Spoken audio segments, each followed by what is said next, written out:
இன்றைக்கி பார்த்தீங்கன்னா மோர் மார்க்கெட்டில் வந்து இதெல்லாம் வாங்கியிருந்தோம். ஒரு கண்ட்ரோலர் ஒன்றும், அதுக்கப்புறம் பார்த்தீங்கன்னா ஒரு உருட்டு பிஎஸ்பியும், அதுக்கப்புறம் வந்து பார்த்தீங்கன்னா ஹார்ட் டிஸ்க் செக் பண்ணுற டிவைஸ் இது. இது வந்து பார்த்தீங்கன்னா நம்ம ஹார்ட் டிஸ்க்கை கனெக்ட் பண்ணிட்டு நம்ம ஃபோன்லேயே வந்து யூஎஸ்பி மூலிமா கனெக்ட் பண்ணிக்கலாம். அதுக்கப்புறம் பார்த்தீங்கன்னா ஒரு பட்ஸ் ஒன்று வாங்கியிருந்தோம், இயர்பட்ஸு.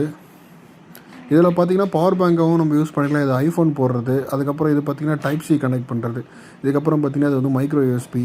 இது வந்து நம்ம எமர்ஜென்சிக்கு யூஸ் பண்ணிக்கலாம். ரொம்ப யூஸ் பண்ண முடியலனாலும் ஒரு எமர்ஜென்சிக்கு யூஸ் பண்ணிக்கலாம். அந்த மாதிரி ஒரு இது மினி பவர் பேங்க்னே சொல்லலாம். இது பார்த்திங்கன்னா வந்து PS3யோட ஜாஸ்டிக்கு. இது வந்து கொஞ்சம் எல்லாமே நான் கொஞ்சம் க்ளீன் பண்ணி வச்சுருக்கிறேன். எடுக்கும்போது ரொம்ப இதுவான கண்டிஷனில் தான் எடுத்திருந்தேன்.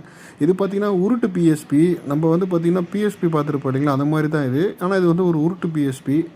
இது சும்மா தான் வாங்கியிருந்தேன், எப்படி தான் இருக்குதுன்னு பார்க்கலாம் அப்படின்னு சொல்லி ஒரு ட்ரை தான். இது ரொம்ப கம்மியான ரேட்டுக்கு தான் வாங்கியிருந்தேன். இது எல்லாமே இப்போ நம்ம ட்ரை பண்ணி பார்ப்போம். அதுக்கப்புறம் ஒரு செல்ஃபி ஸ்டிக் மாதிரி ஒன்று வாங்கியிருந்தேன். இது பார்த்திங்கன்னா நம்ம மொபைல்லாம் ஹோல்ட் பண்ணுறதுக்கு நமக்கு தேவைப்படுது நம்ம சேனலுக்கு.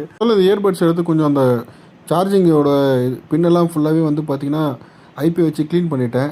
கொஞ்சம் ரஸ்ட்டான மாதிரி இருந்தது, அதெல்லாம் க்ளீன் பண்ணிவிட்டு நம்ம பவர் பேங்கில் எடுத்து கொஞ்சம் சார்ஜ் போட்டு பார்ப்போம்னு சொல்லி சார்ஜ் கனெக்ட் பண்ணேன். இது ரொம்ப நேரம் ஆச்சு, சார்ஜ் ஆச்சா இல்லையான்னு தெரில, லைட் எதுவுமே எரியல. சரி கொஞ்ச நேரம் சார்ஜ் போட்டு பார்ப்போம், அதுக்கப்புறம் என்ன இதுன்றதை இது பண்ணுவோம் அப்படின்னு சொல்லி விட்டேன். இது ஒரு 1/2 மணி நேரம் கழித்து பார்த்தா இது வந்து ஆன் ஆகிடுச்சுங்க. இது வந்து பார்த்திங்கன்னா பர்சன்டேஜ் காட்ட ஆரம்பிச்சிச்சு, 6%. சரி ஓகே சார்ஜ் ஆகுதுன்னு சொல்லிட்டு நானுமே விட்டேன். இது எப்படி சவுண்ட் எஃபெக்ட்லாம் எப்படி இருக்குதுன்னு பார்த்தேன். அதுக்கப்புறம் எல்லாமே நல்லா இருந்துச்சு. இது பார்த்திங்கன்னா என்ன கம்பெனினே தெரில, ஆனால் பார்க்கறதுக்கு நல்லா இருக்குது.